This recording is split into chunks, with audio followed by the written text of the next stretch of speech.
Israel mengalami kerugian langsung dianggarkan sebanyak $12 bilion akibat perang agresif selama 12 hari terhadap Iran, dengan jumlah keseluruhan kerugian dijangka meningkat kepada $20 bilion, menurut laporan media dan ekonomi Israel. Kerugian ini merangkumi perbelanjaan ketenteraan, kerosakan akibat serangan peluru berpandu, bayaran pampasan kepada individu dan perniagaan yang terjejas, serta pembaikan infrastruktur.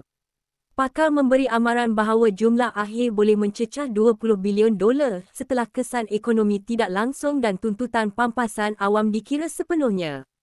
Menurut akhbar Yedioth Ahronoth, perbendaharaan entiti tersebut telah menanggung kerugian sebanyak 22 bilion shekel, $6.46 bilion.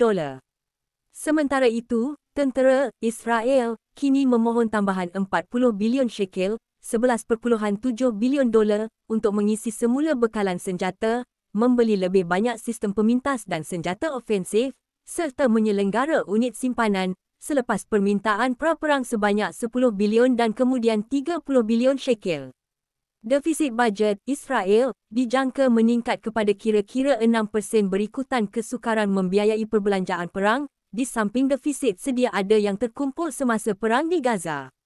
Langkah ini turut berlaku serentak dengan ramalan kelembapan ekonomi sekurang-kurangnya 0.2% yang akan mengurangkan hasil kutipan cukai.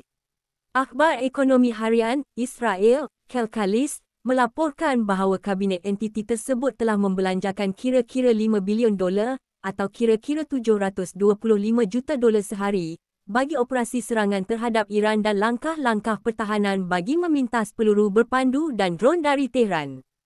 Pampasan sahaja dijangka menelan kos sekurang-kurangnya 5 bilion shekel, $1.5 bilion. Akhbar Temarka mengesahkan pada hari Isnin bahawa kerosakan fizikal akibat serangan peluru berpandu Iran telah melepasi 5 bilion shekel, $1.5 bilion. Penganalisis ekonomi memberi amaran bahawa jika perang berlanjutan, ia boleh mendorong ekonomi Israel yang sedang tenat ke ambang kejatuhan. Menurut anggaran cukai hartanah, kira-kira 15,000 peneroka Israel telah dipaksa mengosongkan unit kediaman mereka akibat kerosakan daripada operasi balas Iran, dengan ramai dipindahkan ke hotel-hotel di seluruh wilayah yang diduduki. Kos penginapan hotel mereka kini dianggarkan sekitar 100 juta shekel, $29 juta. Entiti tersebut terpaksa membayar sewa untuk tempoh yang tidak diketahui kepada ratusan atau ribuan keluarga, sebahagiannya untuk jangka masa panjang, sehingga bangunan-bangunan yang runtuh dibina semula, satu proses yang mungkin mengambil masa bertahun-tahun. Setakat ini, lebih 41,000 tuntutan telah dikemukakan kepada dana pampasan entiti tersebut, dengan lebih banyak dijangka, menurut data yang diterbitkan oleh Akhbar Kanan Israel, Hayom. Daripada jumlah ini, kira-kira 33,000 tuntutan adalah untuk kerosakan bangunan, manakala lebih 8,000 berkaitan kerosakan kenderaan, harta benda, dan peralatan. Majoriti tuntutan, sekitar 26,000 dikemukakan oleh penduduk Tel Aviv. Sebelum 7 Oktober 2023, sekitar 6,000 peneroka menerima pampasan tetap daripada entiti tersebut.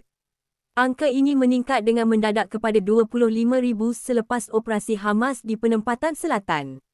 Menurut Temarka, jumlah ini dijangka meningkat lagi selepas perang dengan Iran. Menurut laporan yang memetik sumber dalam Kementerian Kewangan, Israel sedang mempertimbangkan untuk memohon sokongan kewangan tambahan daripada Washington, sama ada dalam bentuk bantuan atau pinjaman bergaransi, bagi mengurangkan kos perang dan membiayai keutamaan ketenteraan yang mendesak. Temarka melaporkan bahawa serangan peluru berpandu Iran telah menyebabkan kemusnahan yang disifatkan sebagai kiamat, dengan anggaran awal kerosakan mencecah sekurang-kurangnya 5 bilion shekel, $1.4 bilion.